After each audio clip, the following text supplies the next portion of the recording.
How we doing, folks? Here's the Tech Gooch with another video review. This time it's one of those that if you've been keeping up with my website, and the website is goochpicker.com, I was recently, I guess, one of those crazy, stupid idiots that waited in line for the Verizon iPhone 4. In fact, I was first in line here in Dubuque, Iowa. And I know they didn't run out on the first day there or anything, so. But either way, I liked it. It was negative 12 plus whatever wind chill we had here, and it didn't bother me and whatsoever. But thought I'd go and do a little review. iPhone 4 isn't anything new. It's a 9-month-old phone now. But either way, it's new to me and new to a lot of us Verizon customers. So I thought I'd go over the Verizon version, which isn't really any different than the Apple version, except for a few small physical properties and obviously the difference in the network. But everybody's beaten to death the difference in the Verizon versus AT&T network. Yeah, we can't do voice and data at the same time, at least currently, and it doesn't look like in the future either, until LTE really takes hold. Unless you are on a Wi-Fi network, then you can, because Wi-Fi and the cellular network are two different networks, and the Verizon iPhone, or the iPhone in general, works when you have both connected. So we can't do it when we're just on 3G. Yay. Okay, so what? It doesn't really bother me. It bothers a lot of people out there, and a lot of people are upset about that, but it is what it is. If you want that, that's a big thing, just stick with AT&T.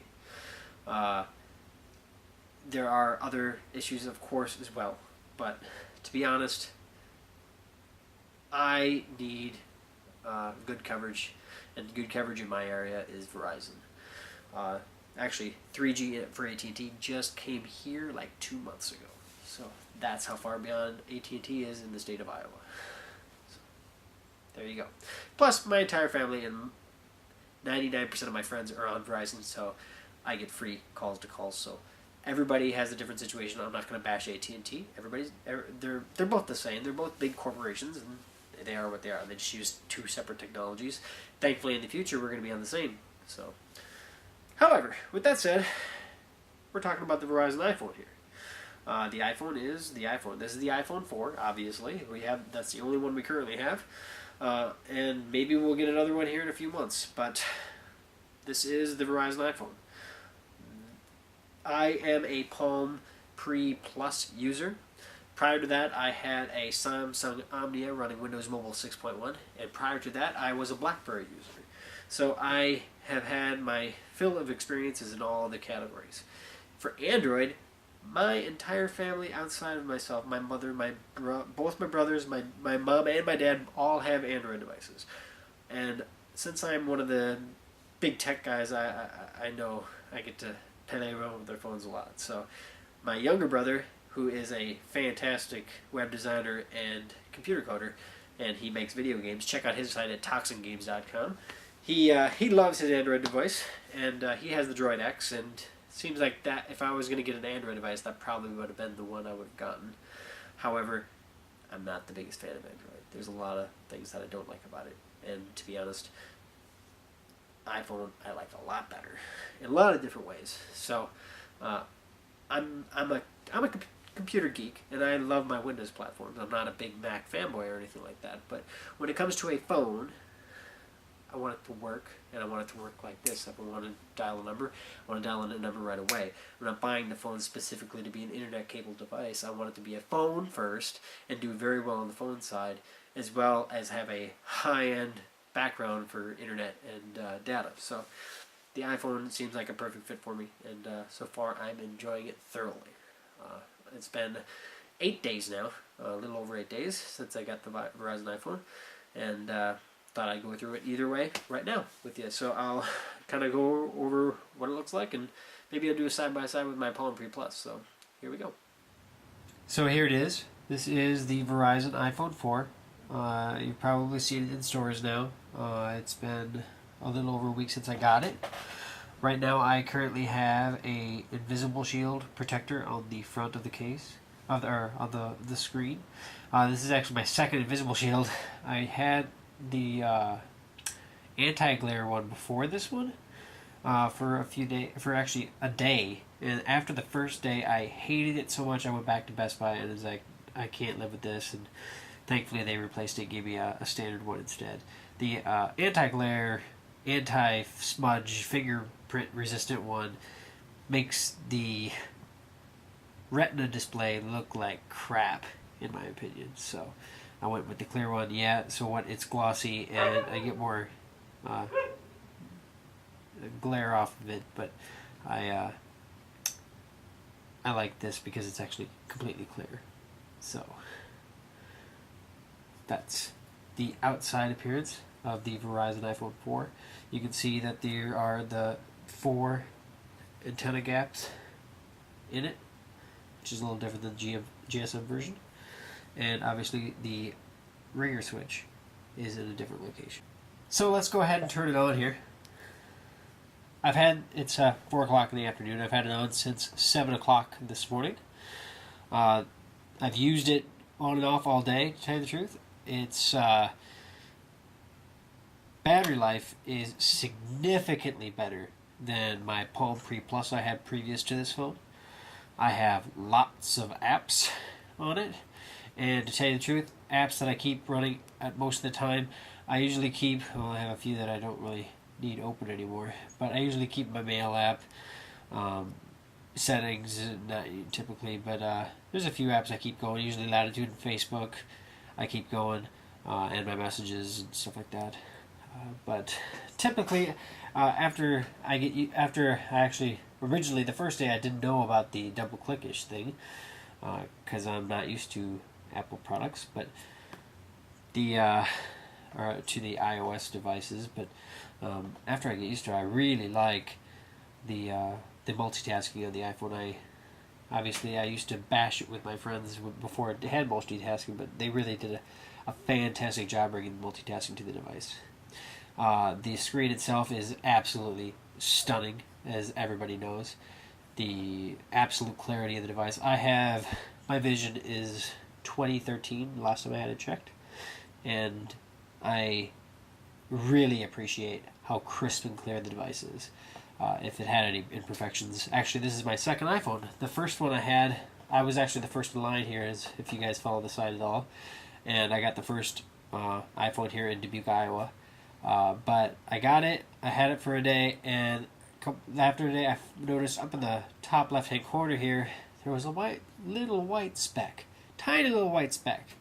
You couldn't see it when the screen was on, but when you had the screen off, you could see it. And it turned out it was a piece of dust underneath the glass. Must have been when they fused the LCD panel to the back of the Gorilla Glass that there was a tiny piece of dust. And I noticed it, so Verizon was really cool about it. After when I went there, they gave me the whole spiel that, well, you can't really see it, and they asked me what I wanted to do, and I said, well, I paid $299 for this phone. I expect to have a perfect phone for $300, and I said I'd like to have it replaced, and they did it without question. So thank you very much, Verizon. You did a fantastic job, as you usually do with me. But as you can see, I have been going app crazy, and it seems like I keep adding more and more and more. And I even have some folders that have a whole bunch of apps in them. But games, utilities, whole bunch of cool stuff. And I am planning on doing some videos. I actually already registered an additional YouTube channel for my website.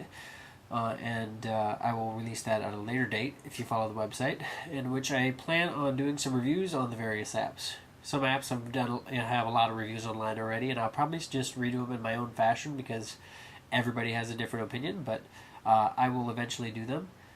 But I thought I'd show you a couple things here for those of us who are not extremely familiar with the iPhone.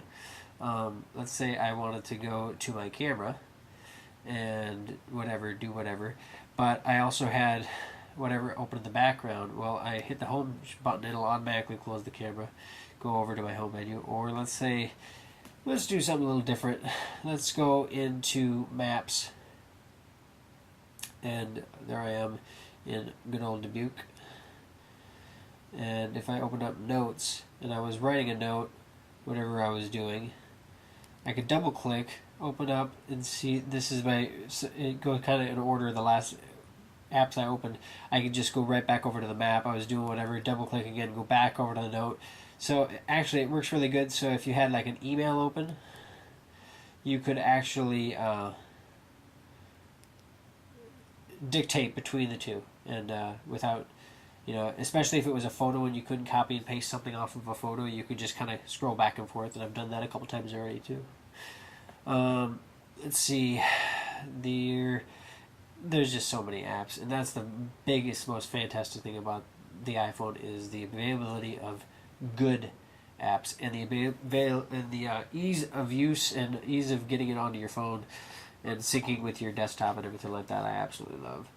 I have not had any antenna gate problems with this one. I never, actually I played with the AT&T version a few times, but with the Verizon, I've tried holding it every single which way.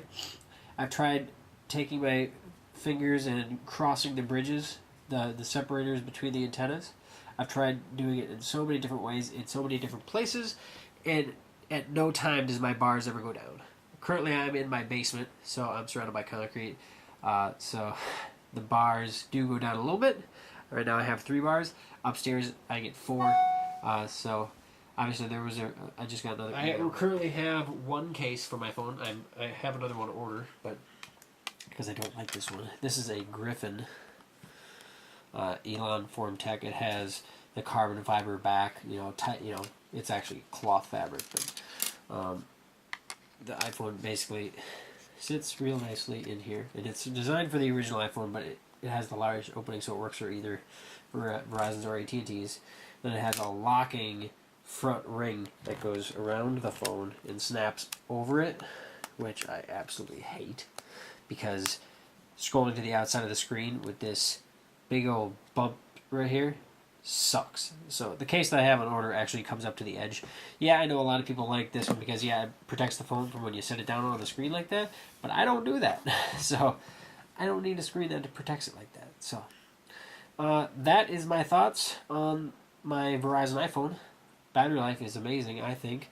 Of course, there's probably phones out there that are better, but at the end of the night, if I have it turned off at 7, I use it all day, for standard stuff. I don't overuse it, but I use it all day. At the end of the night, about midnight, I'm still sitting at, usually, it seems like about 35-40% battery, which I think is awesome. So if I don't use it, I'm at a lot higher. So that was my review of the Verizon iPhone. Like I said, there's everything today. I mean, to be honest, I love this phone. It's not. It has flaws, and of course, I'll probably figure out more of them as I go. But what phone doesn't? First of all, and second of all, I tell you what. Put one of these phones in your hand, and first of all, if it doesn't feel good, you're nuts. Second of all, if you don't like the screen on it, you're really nuts, because it's ridiculous how crystal clear the icons are, because the Retina display truly is amazing. They did a fantastic job with this phone. Of course, we might see an iPhone 5 here within a few months, and maybe I'll be kicking myself for getting the iPhone 4 then, but right now, at this current juncture, I can't think of anything that I really need on my phone. So it runs at a very nice pace, and has enough media storage for myself. I got the 32 gig version, but I love the phone. So with that said, if you like what you saw and you want to see more of my videos, check them out. Please subscribe. The subscribe button's right up there for you people. That's why we put it there, for you to subscribe. We also have a comment section below, as with every YouTube channel. Please leave your comments. I appreciate them. Actually, I read every single one I get, and I try to reply if I get asked a question, or I usually just comment if it's just a comment. So sometimes I don't, but it all varies on what the comment is. So appreciate you watching. And again, this is the Tech Gooch saying thank you for watching. And please be watch out. Check out our website, goochpicker.com. I will be including some more things. Like I said with the whole app review thing, I'm really going to be doing that. So look at that in the near future. And I'll be another one of those guys reviewing apps too. So it all depends on how much time I have. So again, thanks for watching. Take it easy.